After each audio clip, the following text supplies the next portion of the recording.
Like I said, my name is Alan and I'm an addict. And I haven't found it necessary to take an alcoholic drink or mind-altering substance since the 3rd of the 3rd, 2003.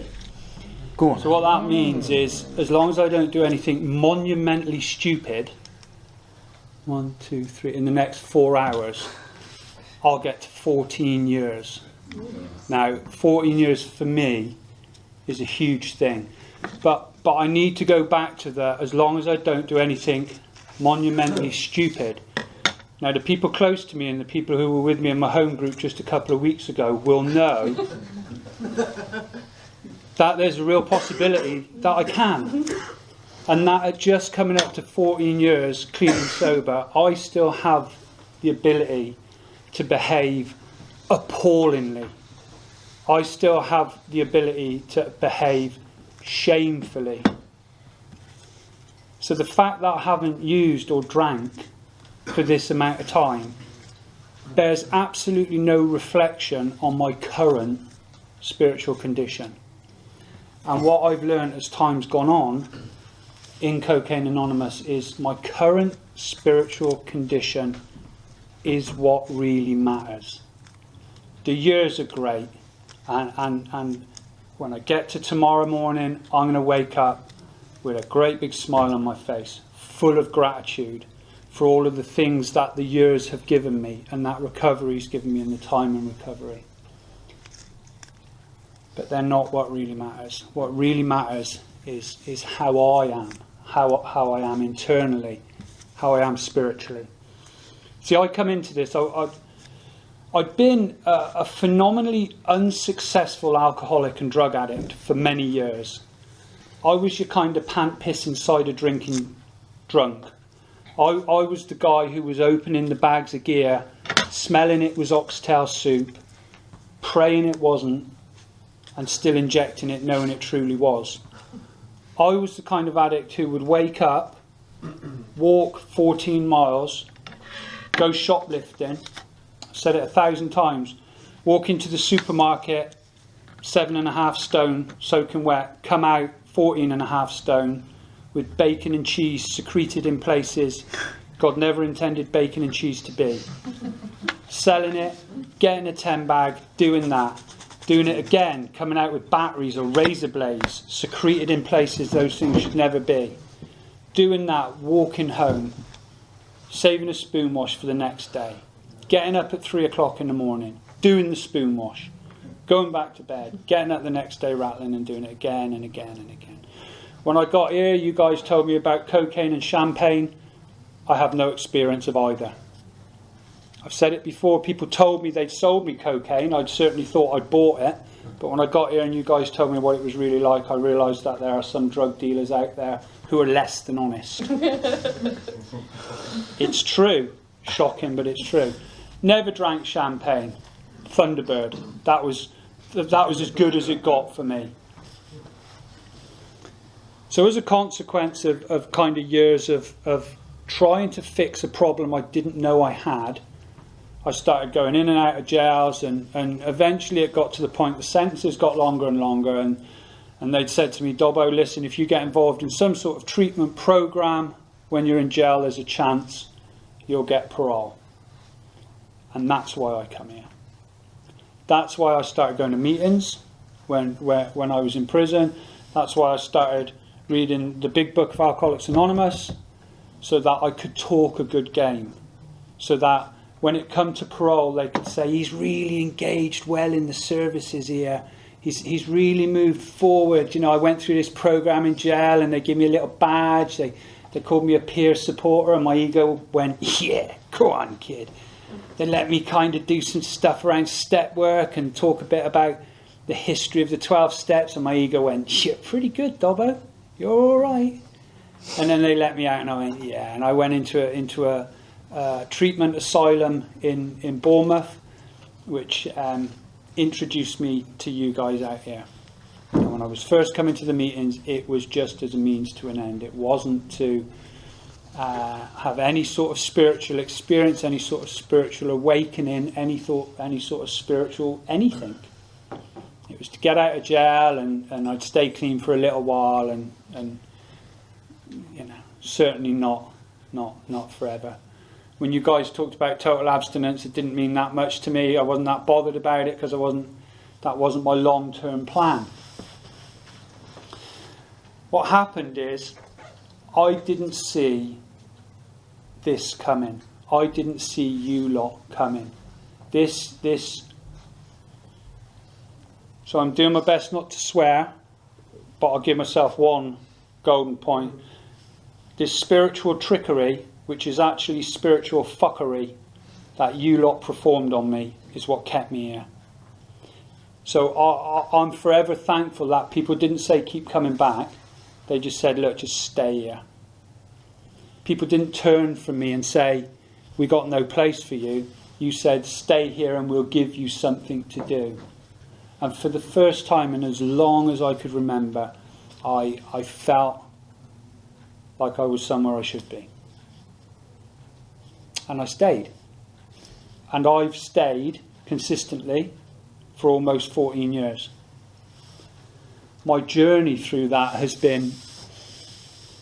So it's my home group, I love it here, and we have a conscience in my home group that at the beginning of every month, whoever does a share at the beginning of every month will talk about the step that corresponds to that month. So tonight I'm going to try and talk about a little bit about the third step, about this process of handing over my will and my life to the God that I have been introduced to and I have come to know in the Fellowship of Cocaine Anonymous. When I first got here, I thought that was kind of a one deal thing. So I'd go through the process. The miserable git who first sponsored me, love him as I do, the most miserable bugger I've ever come across in my life, went through this prayer that was in the big book, and we got on our knees, and I thought it was a bit gay, but I did it anyway, and kind of, yep, I'll do this, and just went through the process, and I thought that would be it. I had absolutely no idea that this process of handing over the things I want to do to a power outside me was going to be an ongoing thing. Just an ongoing thing. Not even an ongoing thing for the rest of my life, for the rest of my recovery, or the rest of the day, just an ongoing thing it was going to be.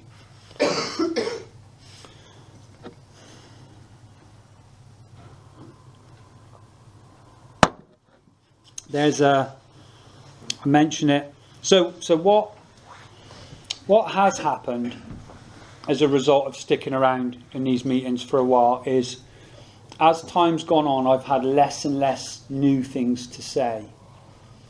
The fundamentals of this program and what I needed to learn for this to be practical and to work in my life are so simplistic that after a while it just becomes repetitive. It's just different ways to say the same kind of things. But I often mention a guy called Mark Houston, who was an old AA boy who did some cool stuff and told some good stories. But he talked about the need to stay awake from a spiritual point of view, to be awake to what's going on. And he talked about how, as time goes on, as the years click by, it's very, very easy to fall asleep spiritually, but then to start dreaming you're still awake. So you can talk a good game. You can talk about what's in the big book. You can pull a few lines out. You can kind of, yeah, I'm constitutionally incapable. I get it. Yeah, powerless. Yeah, I get it. And these kind of one-liners and the strap lines from the program, you can kind of get a couple of commitments and kind of look like you know what you're doing. Read a couple of service manuals, get a few people dumb enough or sick enough to let you sponsor them, start working with some of them lunatics. Thank you, Lewis. Just hit a home group, hit a few meetings, and from the outside, it can look like everything's all right. And people will buy into it. And people will just assume you're all right because you look like you're all right. And people will start feeding it and telling you're all right. Yeah, I loved that share you did. That was great. Oh, I loved what you said about that. That was great. Oh, you do great service. That's great. And what this guy talked about and what really struck a chord with me is that from a spiritual point of view, you can start to fall asleep and you believe your own press. You believe what other people are saying. Because on the outside it looks all right. And inside, you're dying. Inside, spiritually, you're falling apart. When we give out key rings for newcomers, you'll often hear people say the most important person in the room is the newcomer. If you're a newcomer in this room, you need to know I love you dearly, but I do not believe for a second you're the most important person in this room. I don't believe for a second there's anyone in this room who's more important than the person sat next to them. See, I've seen this happen. People get time, get a few years, get to 2 years, 3 years, 4 years, and people go, they're all right. They must be all right. They've got a few years. They've got to be fine. They're all right. And they're dying in the corner. And we're going, oh, what about the newcomer? What about the newcomer? And the old timer's dying in the corner. I really, really believe that we need to look after each other. I really, really believe that none of us are any higher or any lower than any of the rest of us. This illness, this disease, as it was explained to me when I worked with my sponsor, he talked about this threefold disease, and he took me into the big book and he showed me where it was. This disease, I believe, and I have seen, can rip us apart wherever we are. So I you know, I really feel we need to look after each other. I really feel we're equal. And my experience is that my spiritual well-being, as soon as it starts to fall, as soon as it starts to falter, as soon as it just becomes habitual, I'll still say the prayers, I'll still sponsor the lunatics, I'll still do the service, but I'm just doing it, just plodding along. Then the cracks start to show. Then my behaviour starts to go off key. Then I start to be tempted to be dishonest, or I end up being dishonest, or snapping at people, or screaming at people, or shouting at strangers, or whatever it is. Or, I've told this story before, and a lot of people in here don't know it, but I remember one day I'm on a bus, I'm coming through Boscombe, and the bus, and I want it to stop at the Crescent. And I press the button, and he doesn't stop at the Crescent. Get that? He doesn't stop at the Crescent, and I press the button. And I know he heard it because I heard it. He didn't stop at the Crescent.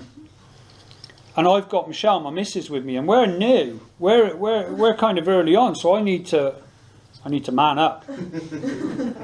And he finally stops round the corner by what is now Lidl's. Lidl's wasn't there then, or Aldi, whichever it is, round the corner by McDonald's. And as I'm getting off, I like stop and I go, "You bloody playing at? I pushed the button. Why didn't you stop? Why didn't you stop?" And he went, "Look, just get off the bus." Now, a normal person with any level of spiritual anything would go, "All right, and get off the bus." Or they might go, "Dickhead," and get off the bus.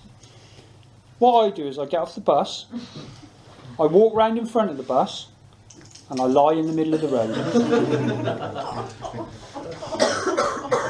And I exaggerate not, it was almost 15 minutes before I moved. And my missus, Michelle, and we're fairly new on then, at one point she's just going, "What? Like speechless. What are you doing, you knob?" He wouldn't start the bus. Wouldn't start the bus. He just wouldn't start the bus. Just lunacy. That behaviour hasn't gone away. If I'm not looking after myself spiritually, that comes back at the drop of a hat. And I've got friends in this room who know me well and who have seen that and would testify to that fact all day long. See, I'm not going to leave this room necessarily unused now. But I have the potential to repeatedly do ridiculously stupid things that will eventually put me in a position where I've got no other choice and I have to. So what CA's given me is it's given me the ability to see that. It's given me the ability to wake up. It's given me an inventory process and an accountability process and a circle of friends that if this stuff starts happening, trust me when I tell you, they rally round. They're there for me. And they're there for me to go, knob, and be honest with me, but also to like, what's going on? Come on, what's going on? And that's never possible without the continuing consideration and working of the third step of this. Here's my will, here's my life. I'm going to hand it over to you, whatever you are.